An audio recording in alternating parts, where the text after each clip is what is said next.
tidak semua kekhawatiran itu adalah buruk. Sehingga kemudian kita berfokus, kita hilangkan semua kekhawatiran. Yang khawatir itu tidak rohani, yang khawatir itu orang yang buruk. Tidak tentu. Kita melihat ada kekhawatiran yang patut, ada kekhawatiran yang benar. Seorang Paulus, seorang rohaniwan, seorang gembala mengkhawatirkan jemaatnya, mengkhawatirkan orang-orang yang digembalakan olehnya. Khawatir ekspresi kasih, khawatir ekspresi kepedulian.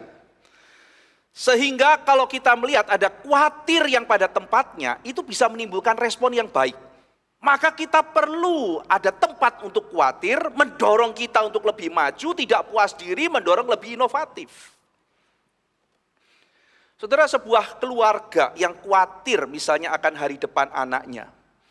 Ya, sekarang kami berkecukupan, tapi belum tentu loh. Nanti hari esok kami akan berkecukupan seperti ini. Lalu kemudian dia antisipasi, menabung dengan bijaksana. Investasi dengan bijaksana dalam hal keuangan. Sehingga dia perkirakan nanti ketika anaknya sudah mengenyam pendidikan, ada biaya yang cukup untuk anak-anaknya nanti bersekolah, untuk kuliah dan sebagainya. Sehingga kekhawatiran, sehingga kecemasan yang pada tempatnya, itu memacu orang berespon dengan baik. Orang yang khawatir akan kesehatannya misalnya, sudah diberi peringatan, wah kamu kalau begitu ya, ini nanti kamu akan gampang terkena penyakit ini atau itu. Wah, dia khawatir. Bagaimana ya kalau kesehatan saya ini terganggu? Nanti saya tidak bisa bekerja dengan baik, saya tidak bisa berkarya, saya mau melayani Tuhan, atau saya juga mau menghidupi keluarga saya. Kalau misalnya saya sakit, kalau misalnya saya kesehatannya tidak prima, maka saya terhalang. Wah, tidak bisa, saya mengkhawatirkan kondisi hari depan. Maka sekarang saya menjaga pola makan, sekarang saya berolahraga, saya masuk dalam pola hidup yang lebih sehat. Maka saudara-saudara sekalian, itu kekhawatiran pada tempatnya. Kekhawatiran yang normal, kekhawatiran yang mempedulikan sesuatu, ekspresi daripada kasih mungkin, ekspresi dari tanggung jawab, dan direspon dengan benar. Tujuan kita sebagai orang Kristen bukanlah menghilangkan semua rasa khawatir sehingga betul-betul seolah-olah hati kita itu seperti air yang tenang, yang tidak ada lemparan batu, betul-betul seperti permukaan air yang tenang, yang tidak terganggu, yang tidak tergoyahkan, begitu stabil, tenang, dan tidak ada gejolak. Bukan seperti itu. Tetapi sebagai seorang yang hidup dalam dunia yang diberikan cinta kasih oleh Tuhan, ada saatnya kita mungkin khawatir, ada saatnya kita sedih, bukan sekedar karena kita, tetapi juga bahkan karena orang lain. Kita ikut berpikir, kita ikut khawatir, kita ikut sedih oleh karena yang lain. Saudara, Tuhan itu perfect, dia sempurna, dia tidak ada cacat, tidak ada dosa. Tetapi Alkitab mengatakan, jangan engkau mendukakan Roh Kudus. Aduh, Roh Kudus bisa berduka. Jangan engkau membuat sedih, jangan engkau membuat duka. Saudara-saudara sekalian, duka karena apa? Sedih karena apa? Bukan sedih karena dirinya, saudara. Sedih karena orang lain. Tanda cinta, tanda peduli. Tanda bahwa hatinya itu ada juga pada yang lain.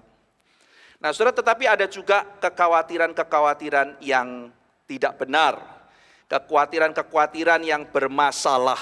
Kekhawatiran itu menjadi bermasalah kalau kekhawatiran itu mendominasi.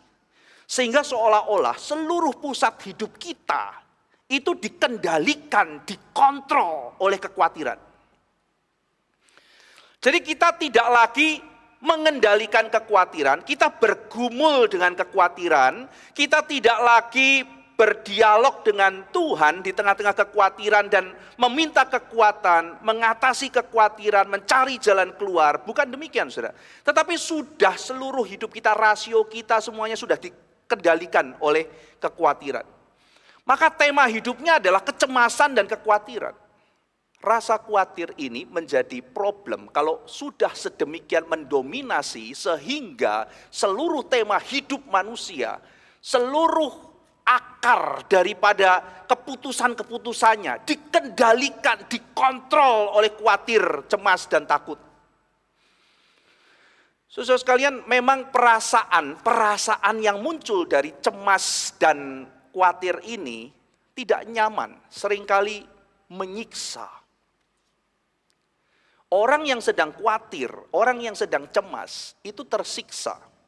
Tidak nyaman, lalu kadang-kadang ketika makin intens, makin khawatir, makin kemudian bertambah cemas, maka apa yang terjadi? Makin perasaannya tidak menentu, dia tidak bisa mengontrol lagi, maka dia merasa tidak nyaman. Nah saudara, akhirnya dia menjadi cemas akan kecemasannya. Dia menjadi khawatir akan kekhawatirannya. Sekali lagi saudara, ketika perasaan khawatir dan perasaan cemas itu muncul dan mendominasi, sehingga akhirnya seluruh kontrol hidupnya itu dikuasai oleh kecemasan dan kekhawatiran, maka ia menjadi cemas akan kecemasannya. Kok aku cemas ya? Kenapa ya? Kok aku cemas ya? Waduh, ini kok kenapa aku khawatir ya? Kenapa aku khawatir terus ya? Kenapa ya? Kenapa ya? Dan perasaan itu menyiksa. Maka sekarang dia tadinya khawatir akan sesuatu, sekarang menjadi khawatir akan kekhawatiran. Tadinya cemas akan sesuatu, sekarang cemas karena dia cemas.